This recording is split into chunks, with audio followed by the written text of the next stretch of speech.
Assalamualaikum warahmatullahi wabarakatuh. Perkenalkan, nama saya Siti Nur Afsyan, NIM 0314 242055. Di sini saya akan menjelaskan tentang komunikasi lisan dan tulisan. Pengertian komunikasi secara etimologi. Secara etimologi, komunikasi berasal dari bahasa Latin yakni cum atau kata depan yang berarti dengan atau bersama dengan kata humus atau sebuah kata bilangan yang berarti satu. Dua kata tersebut membentuk kata benda yakni communio. Communio ini dalam bahasa Inggris disebut sebagai communion yang artinya kebersamaan, persatuan, persekutuan gabungan, pergaulan atau hubungan. Karena untuk berkomunio diperlukan usaha dan kerja, maka kata ini dibentuk menjadi kata kerja communicare yang artinya menjadi, membagi sesuatu dengan seseorang, tukar-menukar, bercakap-cakap, berteman, bertukar pikiran, memberitahu sesuatu kepada seseorang, berhubungan, berpartisipasi, atau memberitahukan. Pengertian komunikasi secara harfiah menurut Harjana adalah pemberitahuan, pembicaraan, percakapan, pertukar pikiran, atau hubungan. Perbedaan komunikasi lisan dengan tulisan. Komunikasi lisan adalah bentuk komunikasi dengan mengucapkan kata-kata secara lisan dan langsung kepada lawan bicara. Contohnya, saat berkomunikasi dengan tatap muka atau langsung. Komunikasi tulisan adalah komunikasi yang dilakukan secara tertulis, seperti yang dilakukan dalam kegiatan surat menyurat melalui pos, telegram, faksmili, surel, dan sebagainya. Contoh bentuk komunikasi tulisan misalnya yaitu membuat dan mengirim surat penolakan kerja, membuat dan mengirim pemesanan barang, membuat dan mengirim permintaan barang, membuat dan mengirim surat kontrak kerja kepada pihak lain. Jenis-jenis komunikasi menurut cara penyampaiannya. Pertama, komunikasi lisan. Komunikasi lisan adalah komunikasi yang terjadi secara langsung dan tidak dibatasi oleh jarak, yang artinya komunikasi bentuk ini dilakukan secara kedua belah pihak dan secara bertatap muka. Komunikasi tertulis. Komunikasi tertulis adalah salah satu bentuk komunikasi yang berupa tulisan. Komunikasi ini biasanya berupa surat, naskah, dan belangko.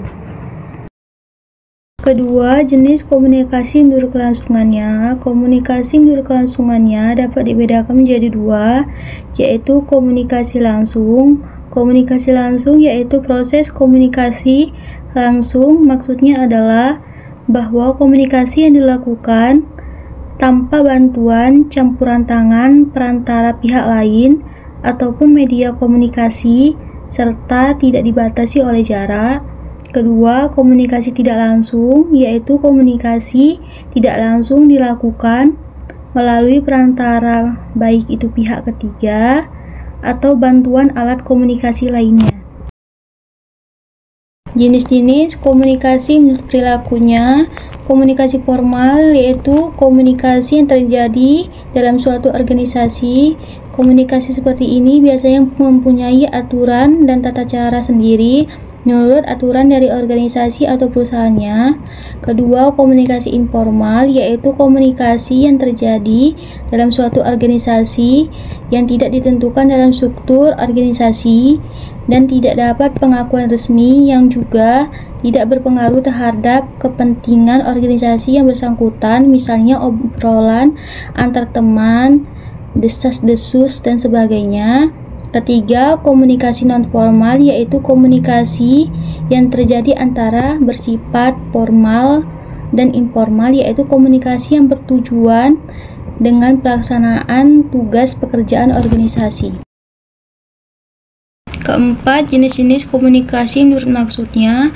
Komunikasi menurut maksudnya adalah komunikasi yang dilakukan dengan maksud tertentu dari yang menyampaikan informasi, inisiatif komunikator, dan menjadi suatu penentu. Contohnya yaitu pidato, ceramah, wawancara, dan memberi tugas atau perintah.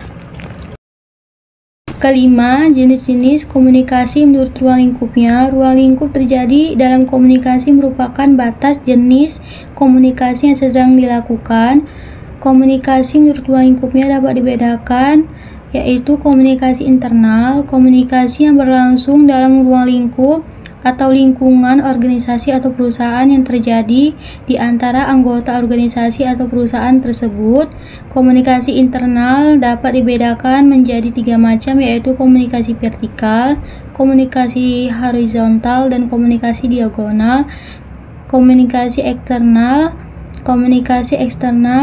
merupakan komunikasi yang berlangsung secara organisasi kepada pihak masyarakat yang ada di luar organisasi atau perusahaan tersebut. Komunikasi dari pihak dapat berbentuk eksposisi, konferensi-pers, siaran televisi, radio, bakti sosial, pengabdian dan masyarakat, dan sebagainya.